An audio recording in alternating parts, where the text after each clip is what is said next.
Hey, what's up guys? I'm Theo Joe, and in this video I'm going to show you how you can more than double the performance of your current graphics card, meaning you get higher FPS on basically all games, as well as being able to increase the graphics quality as well.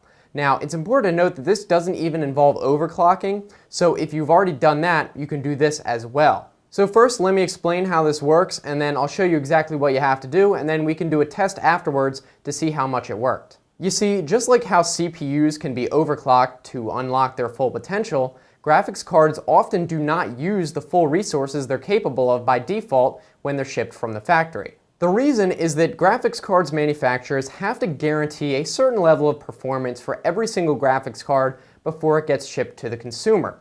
But each graphics card is going to differ slightly from the manufacturing process and might not have the same capability of performance. So they lower the baseline of performance below what each graphics card usually can, so that they're sure that every graphics card is capable of that certain guaranteed level. This means that almost all graphics cards have additional unused resources. They're just deactivated to match the lowest common denominator of performance. So in this video, I'm going to walk you through how you can unlock those extra GPU resources. And fortunately, this can be done right in Windows with no difficult overclocking required. In fact, if you happen to already have overclocked your GPU, you can still do this and unlock those extra resources, so you'll get an even bigger boost in performance than you had before. In most cases, I've done this and had people try it. It seems like you can usually double the performance of your graphics card, which is pretty crazy considering it really is only going to take a couple of minutes. So now let's head over to the computer and I'll show you what you have to do. Okay, so here we are in Windows 10, but this should work for any version of Windows really. The first thing you need to do is go to the Start panel, then go to All Programs, and go down to Windows Administrative Tools, and find Performance Monitor. Don't mix that up with Resource Monitor's Performance Monitor, and you want to also run that as an administrator. And now we have the Performance Monitor. So what we need to do is create a data collector set. So this is going to go and collect all the extra resources that are available for the system, and we're going to create one ourselves, so it's going to be user defined, and we're going to use this to collect any extra resources that are available in your graphics card, and so it will improve the performance. So the first thing you need to do is go to user defined. We can right click new data collector set and then check create manually. We're going to do this advanced, but I'll walk you through it. Now you can call this really anything you want. Let's just call it graphics, so it's easy to remember. And then you want to check performance counter and system configuration information.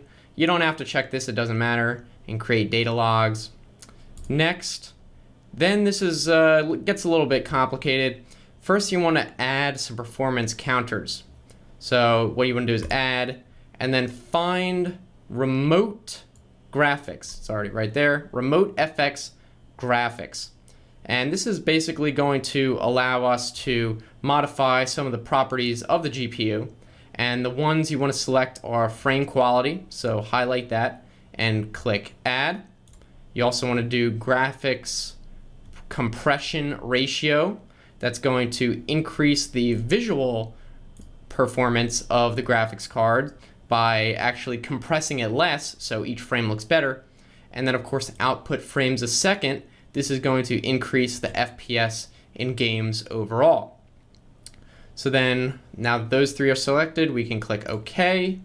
And then for the sample interval, what we want to do is basically set this as the same as your monitor refresh rate.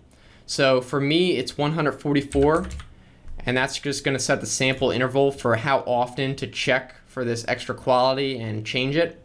So if you have a 60 Hz monitor, 120 Hz monitor, you just put that in there. Click next, and we're not going to do anything with the registry, so you can click next to that. And then for root directory, just keep that the same, doesn't really matter. And then next we can click default, and don't change that. And now that we created this, we can do open properties for this data collector set and click finish, and now that's going to open this. Or alternatively, you could just right click on this and hit properties and open that way. So the first thing you need to do in here, we're going to change some of these properties, but it's not that difficult. The first thing we need to do is add some keywords, and this allows the operating system to know what we're actually wanting to do with the GPU and which one to increase. So if you just left it like this, nothing would happen. The first thing you want to do is click Add and then GPU. So Windows is going to know that we're modifying and unlocking a GPU as opposed to some other maybe integrated graphics or something like that. And then the next thing you want to add is the name of the graphics card. So for me, it's NVIDIA GTX 980. And then finally, we need to add the multiplier to see how much we want to actually increase the performance. So any value between 1 and 2 will work. So you could do 1.5, and that would multiply the graphics by 1.5 power. But we're going to do 2. That's the maximum. And if you go above 2, it wouldn't do anything anyway. But you could do 1.5, for example, but there's no reason to do anything less than 2. We want the maximum we can get. That's the hardware limit. Next, we want to go to you can click Apply, by the way. Next, you can go to the stop condition. So we want to check overall duration, which determines the cycle length for increasing the performance. And 1 second is pretty good, actually. If you have a really good computer, you can set it higher, maybe to 5. I'll put it on 3 for now, see how that goes, click Apply. And then that's pretty much it. That's all you have to do for this. And then we can click OK. Now what we need to do is click Graphics. So click it in this panel, and this is going to show the different data collectors. And what we want to do is click Data Collector 1, Performance Counter. Right click that and hit Properties. And this is going to bring up this window here. And again, you want to make sure the sample interval is what we entered before. It should stay default. And for this, you can keep it binary. Then for maximum samples, what we want to do is multiply the sample interval by 2. So in this case, it would be 288.